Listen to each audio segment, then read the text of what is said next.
अस्सलाम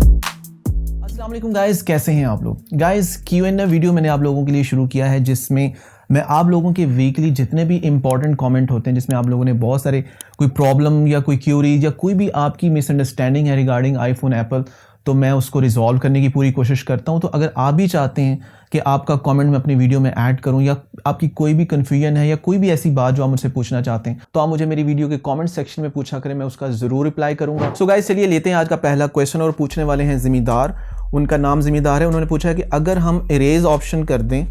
और automatically arrays हो जाएगा या नहीं। अच्छा, ये वाला जो क्वेश्चन आया है ये मेरी एक वीडियो है जिसमें मैंने आपको बताया कि अगर आपका फ़ोन चोरी हो जाता है या मिसप्लेस हो जाता है या स्नैच हो जाता है तो उस सिनेरियो में क्या चीज़ें हैं जो आपको करनी चाहिए या आप कर सकते हैं, या उसमें आपका मैंने बताया कि डाटा आपका सेव रहता है या नहीं रहता। मैं उस वीडियो का लिंक आपको यहाँ पे दे दूंगा, काफ़ी इन्फॉर्मेटिव वीडियो, आप वो वीडियो देख सकते हैं। तो जहाँ तक उनका जो क्वेश्चन उन्होंने पूछा है, तो बेसिकली होता ये कि जब आपका खुदा ना खासा फ़ोन चोरी हो जाता है तो आपका अगर iCloud आईडी लगा हुआ उस फ़ोन के अंदर, तो आप अपनी किसी डिवाइस में सेम जिसमें वो आईडी लगा होता है उसमें या दोबारा से अपने किसी और डिवाइस में लॉगिन करने के बाद या पीसी में लॉगिन करने के बाद आप फाइंड माई आईफोन में जाके अपनी उस डिवाइस को लॉस्ट मोड में डाल सकते हैं, लॉस्ट मोड में डाल सकते हैं, या इरेज की जो ऑप्शन आ रही होती है वो इरेज भी कर सकते हैं। उसमें होता ये कि जो स्नैचर होता है या जिस भी बंदे को आपका फ़ोन मिलता है, अगर वो फ़ोन को ऑन करता है और नेट के साथ उसको कनेक्ट करता है तो वो ऑटोमेटिकली जो आपका फ़ोन होता है वो इरेज हो जाता है। और इरेज होने का फ़ायदा ये होता है कि आपका जितना भी डाटा होता है या जितना भी आपका वो सारी की सारी जो फ़ोन के अंदर चीज़ें होती हैं वो बिल्कुल फ्लैश आउट हो जाती हैं। उसमें यानी कि आपको इस तरह से भी कोई टेंशन नहीं होती कि आपका जो डाटा होता है वो सेफ़ नहीं है या डाटा सिक्योर नहीं है और डाटा रिकवर हो सकता है। और वैसे मैं आपको बता दूं कि आईफोन अगर खुदा ना खासा चोरी या मिसप्लेस या स्नैच हो भी जाता है तो अगर आप इरेज नहीं भी करते तो तब भी स्नैचर उस डाटा को एक्सेस नहीं कर सकता, क्योंकि जब तक वो पासकोड जितनी दफ़ा गलत डालेगा तब 10वीं दफ़ा या 11वीं दफ़ा आपका जो फ़ोन होगा वो वैसे ही लॉक हो जाएगा परमानेंटली और उसको फ्लैश करना पड़ेगा। और जब उसका सॉफ्टवेयर करते हैं, उसको फ्लैश करते हैं, तो ऑटोमेटिकली उसका डाटा सारे का सारा इरेज हो जाता है। तो अगर आप अपने तरफ से अपने घर की किसी डिवाइस से भी उसको रेज करते हैं या लॉस्ट मोड में डाल देते हैं, लॉस्ट मोड में डालने का ये होता है कि आप साथ अपना नंबर भी दे सकते हैं कि अगर फ़र्ज़ करें वो किसी को मिलता है, किसी स्नैचर के पास नहीं है, वैसे ही मिसप्लेस फ़ोन है, तो वो अगर किसी को फ़ोन मिलता है तो वो जब स्क्रीन के ऊपर वो देखेगा कि जी ये वाला नंबर आ रहा है और साथ आपने कोई मैसेज भी छोड़ा हुआ है कि जी आप प्लीज़ मुझे मेरा फ़ोन वापस कर दें या इस नंबर पे रब्ता कर लें, तो उस सिनेरियो में ये होगा कि आपका फ़ोन जो है वो आपको वापस मिलने के चांसेस भी होते हैं। लेकिन मोस्ट ऑफ द टाइम ऐसा होता नहीं है। ऑब्वियसली किसी को इतनी महंगी डिवाइस मिल जाए तो लोग ज़्यादातर उसका फ़ायदा उठाते हैं। गाइज नेक्स्ट क्वेश्चन पूछा है शेजी शेरा ने। उन्होंने पूछा कि ई सिम से बैटरी ड्रेन होगी ना, जैसे फिजिकल सिम अगर मोबाइल पे लगाकर डाटा यूज़ करें। तो शेजी मैं आपको बता दूं कि ई सिम हो या फिजिकल सिम हो, दोनों सूरतों में जब आप 4G या अपना डाटा यूज़ करते हैं तो आपकी बैटरी ड्रेन होगी ही। इसका फिजिकल सिम से या ई सिम से कोई ताल्लुक नहीं है। इसके ऊपर मैंने एक डिटेल वीडियो रिसेंटली रिकॉर्ड करवा के अपलोड किया है, आप काइंडली मैं यहाँ पे उसका लिंक दे दूंगा, आप वो वीडियो ज़रूर देखें, जिसमें मैंने बहुत डिटेल में और बहुत सिंप्लीफाइड वे में बताया कि ई सिम और फिजिकल सिम में बेसिकली फ़र्क क्या होता है। दोनों में सिर्फ टेक्नोलॉजी का फ़र्क है, दोनों का यूजेज एक जैसा है। यानी कि फिजिकल सिम में आप सिम इंसर्ट करते हैं और ई सिम में आप जस्ट उसको QR कोड के जरिए स्कैन करते हैं, बाकी सारी हर चीज़ सेम टू सेम है। आप 4G यूज़ करें, आप डाटा यूज़ करें ना यूज़ करें, कॉल करें, या बाकी जितना भी आपका सारा के सारा जो सिनेरियो है वो सेम टू सेम होता है। गाइज हमारा अगला क्वेश्चन काफ़ी इंपॉर्टेंट है और पूछने वाले हैं engineer Ehsan Khan, why middle east version is more expensive than all other version, for example USA, international, HK या UK। अच्छा, यहाँ पे एहसान मैं आपको बता दूँ कि फ़ोन जब भी आईफोन रिलीज़ होता है तो US मॉडल जो होते हैं, मैंने ऑब्जर्व किया अपने पर्सनल एक्सपीरियंस है कि जो US मॉडल होते हैं या जो जापान में मॉडल रिलीज़ होते हैं, इनकी जो प्राइसेस होती हैं वो सेम टू सेम होती हैं। यानी मैं आपको एग्जांपल के तौर पे बता दूं कि जब नया मॉडल रिलीज़ होता है तो अगर फ़र्ज़ करें वहाँ पे $1000 का फ़ोन है तो पाकिस्तान में आपको जो उसकी कॉस्ट पड़ती है वो तकरीबन $1100 के अराउंड ही पड़ती है। यानी कि $100 जो ज़्यादा आप पे कर रहे होते हैं वो वहाँ पे जो बंदा ख़रीद रहा है वो उसका सेल टैक्स जो पे करता है उसके ऊपर वो 5% हो सकता है, वो 2%, 10% तक मतलब वो सेल टैक्स होता है, वो उसकी वजह से उसकी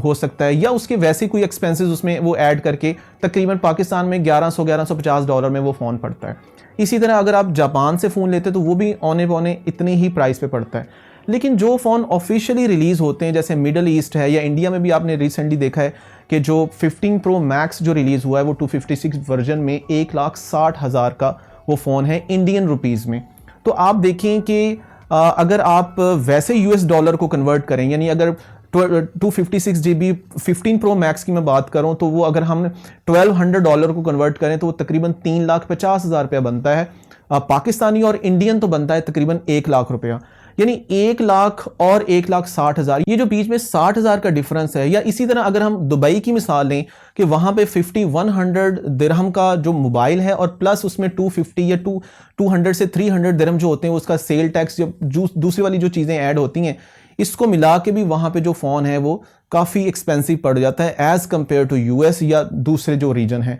तो ये बेसिकली इसके पीछे स्टोरी सिर्फ ये आप कह सकते हैं कि जब आप दूसरे कंट्री से लेते हैं तो उन वहाँ की जो गवर्नमेंट की पॉलिसीज़ या वहाँ पे जो टैक्स का जो सिस्टम है या जो टैक्स की जो चीज़ें हैं जो मेन सिनेरियो उसमें ऐड होता है वो उसकी वजह से, क्योंकि जब आप यूएस से भी लेते हैं तो वहाँ पे भी तो आप 5 to 10% टैक्स पे करते हैं। इसी तरह जब आप दुबई से लेंगे तो वहाँ पे उनका अपना जो कंट्री का जो भी टैक्स सिस्टम है, इसी तरह इंडिया में भी जो टैक्स सिस्टम है वो उसकी वजह से भी आपको बहुत सारी जो कंट्रीज होते हैं वहाँ पे जो फ़ोन है उसकी थोड़ी सी वेरिएशन आ जाती है। लेकिन अगर आप थोड़ा सा टाइम वेट करें तो यही फ़ोन आपको वक्त के साथ साथ फिर नॉर्मल प्राइसेस पे आना शुरू हो जाते हैं। और फिर यहाँ पे एक मोस्ट इंपॉर्टेंट बात है कि करेंसी की जो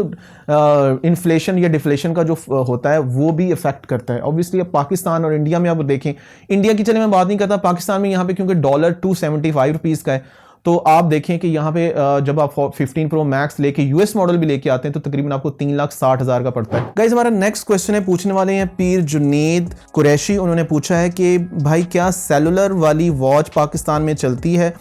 और उसका पीटीए टैक्स कितना है, और भाई मैंने सुना है वो पाकिस्तान में नहीं चलती और भाई इसमें वीडियो बनाओ। अच्छा जुनेद, मैं आपको बता दूं कि इससे पहले भी मैं 1-2 वीडियोस बना चुका हूँ सेलुलर प्लस वाईफाई वाली जो वॉच होती है और पाकिस्तान में उसका क्या सिनेरियो है।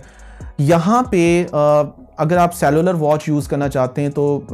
एक तो आपको बहुत ज़्यादा टैक्स पे करना पड़ेगा और उसका टैक्स जो है वो उतना ही होगा जितना आप एक नॉर्मल आईफोन 13 Pro Max या 12 Pro Max की ऊपर आप देते हैं। उसकी वजह ये है कि जब यहाँ पे गवर्नमेंट पीटीए का टैक्स अप्लाई करती है तो वो देखती है कि कौन सा फ़ोन कितने डॉलर में वहाँ से इंपोर्ट किया जा रहा है और किस स्लैब में वो आता है, किस कैटेगरी में वो आता है, तो उसी तरीके से उस पर टैक्स अप्लाई होता है। तो हमारी जो नॉर्मल वॉचेज़ हैं $350, $450 की जो वॉचेज़ हैं उसका टैक्स कुछ और होगा, और इसी तरह से जो वॉच $750 या $800+ में आती है उसका टैक्स कुछ और होगा। तो पहली बात तो ये कि मैं रेकमेंड नहीं करूँगा, अगर आप अफोर्ड नहीं करते तो आपको ज़रूरत ही नहीं है कि आप वॉच के ऊपर इतना ज़्यादा टैक्स पे करें। आप सिंपल अपने आईफोन के साथ कनेक्ट करके उसको जिस तरह एज अ वाईफाई हम कनेक्ट करते हैं या ब्लूटूथ के ज़रिए कनेक्ट करके हम सिंपल दोनों को एक ख़ास रेंज में रख के यूज़ करते हैं, तो आप उस तरह से भी उसको यूज़ कर सकते हैं। वो ज़्यादा बेनिफिशियल होगा रादर दैन कि आप उस पर इतना ज़्यादा टैक्स पे करें। फिर सेकेंडली जो यहाँ पे ई सिम की फैसिलिटी है उसके बारे में काफ़ी ज़्यादा डाउट्स हैं, क्योंकि पर्सनली मैंने जब मोबलिंग के ऑफिस से पूछा था तो उन्होंने कहा था कि हम ऐसी फैसिलिटीज़ अभी नहीं दे रहे, हम सिर्फ आईफोन के ऊपर या मोबाइल फ़ोन्स के ऊपर ई सिम की फैसिलिटी दे रहे हैं, हम वॉचेस के ऊपर नहीं दे रहे। सो गाइस चलिए लेते हैं आज का आखिरी क्वेश्चन, और पूछने वाले हैं मोहम्मद रहमान। उन्होंने मेरी रिसेंट मैंने वीडियो अपलोड की है, लेटेस्ट वीडियो गाइज, बहुत इंफॉर्मेटिव वीडियो है अबाउट पीटीए रजिस्ट्रेशन और किस तरीके से आप टैक्स पे कर सकते हैं। बेसिकली आजकल टैक्स पे करने का भी एक थोड़ा सा मसला है, और इसके अलावा पासपोर्ट पे किस तरह अप्लाई कर सकते हैं, और चेंज जो आया पिछले कुछ माह से आप किस तरह से अप्लाई कर सकते हैं शनाख्ती कार्ड के ऊपर या पासपोर्ट के ऊपर। तो मैंने पूरी डिटेल में वो वीडियो रिकॉर्ड की है, आप यहाँ पे मैं आई बटन में उसका लिंक दे दूंगा, आप वीडियो वो ज़रूर देखिएगा। काफ़ी इंफॉर्मेटिव वीडियो है और कंप्लीट इन्फॉर्मेशन उसमें आपको मैंने दी है अबाउट पीटीए रजिस्ट्रेशन और टैक्स पेमेंट से रिलेटेड। उसी से रिलेटेड उन्होंने ये क्वेश्चन पूछा है कि बैंक उस बंदे ने जाना होगा जिसके नाम पे पासपोर्ट है। तो बेसिकली ये उन्होंने इस कंटेक्स्ट में पूछा है कि मैंने बताया था कि पहले आप किसी पे भी पासपोर्ट का अगर आपके पास नंबर होता था तो आप उससे पूछकर उसकी इजाज़त से अपनी सिम से रिक्वेस्ट फॉरवर्ड कर देते थे, लेकिन अब ऐसा नहीं होता। अब अगर किसी बंदे का पासपोर्ट आप यूज़ करते हैं रजिस्ट्रेशन के लिए ताकि आपको डिस्काउंट मिले, तो आपको उसी की सिम से, उसी जिसका शनाख्ती कार्ड है या जिसका पासपोर्ट है, उसी बंदे की सिम जो उस शनाख्ती कार्ड पे निकली हुई है वहीं से अप्लाई करना होगा। तो यहाँ पे उन्होंने पूछा है कि अगर आप अप्लाई ऐसे कर देते हैं और आपके पास PSID वाला मैसेज आ भी जाता है और आपने टैक्स पे करना है, तो उस बंदे का बैंक जाना ज़रूरी है। बिल्कुल भी ज़रूरी नहीं है। आपने जस्ट जिस बंदे से भी पासपोर्ट के ज़रिए रिक्वेस्ट करवाई है, जब उसको PSID और टैक्स की अमाउंट वाला मैसेज आएगा वो आपको फॉरवर्ड कर दे। आपने वो PSID लेके अपने बैंक जाना है और वहां पे जाके जो प्रोसीजर मैंने आपको बताया है उसी तरीके से आपने वहां पे टैक्स पे कर देना है। सो गाइस, ये था आज का वीडियो। आई डू होप कि आपको अच्छा लगा होगा। अगर आपके भी माइंड में कोई क्वेश्चन है, कोई क्यूरी है, कोई डाउट है, कुछ भी आप आईफोन की यूजेबिलिटी से रिलेटेड या उसकी बाइंग एंड सेलिंग से रिलेटेड कुछ भी पूछना चाहते हैं, कोई मशवरा करना चाहते हैं, तो मुझे मेरे वीडियो के कमेंट सेक्शन में ज़रूर पूछा करें। मैं उसका वहाँ पे भी ज़रूर रिप्लाई करूँगा। और अगर डिटेल आंसर रिक्वायर होगा तो मैं अपनी वीकली जो Q&A वाली वीडियो है उसमें भी आपके कमेंट को ऐड करूँगा। वीडियो अच्छा लगा हो तो प्लीज़ इसको लाइक कर दें, शेयर कर दें, इस चैनल को भी सब्सक्राइब कर दें और बेल आइकॉन को प्रेस कर दें ताकि इसी तरह की इंफॉर्मेटिव वीडियोज़ आप तक पहुँचती रहें। इंशाल्लाह आपसे मुलाकात होगी अपनी नेक्स्ट वीडियो में। तब तक के लिए अल्लाह हाफिज़।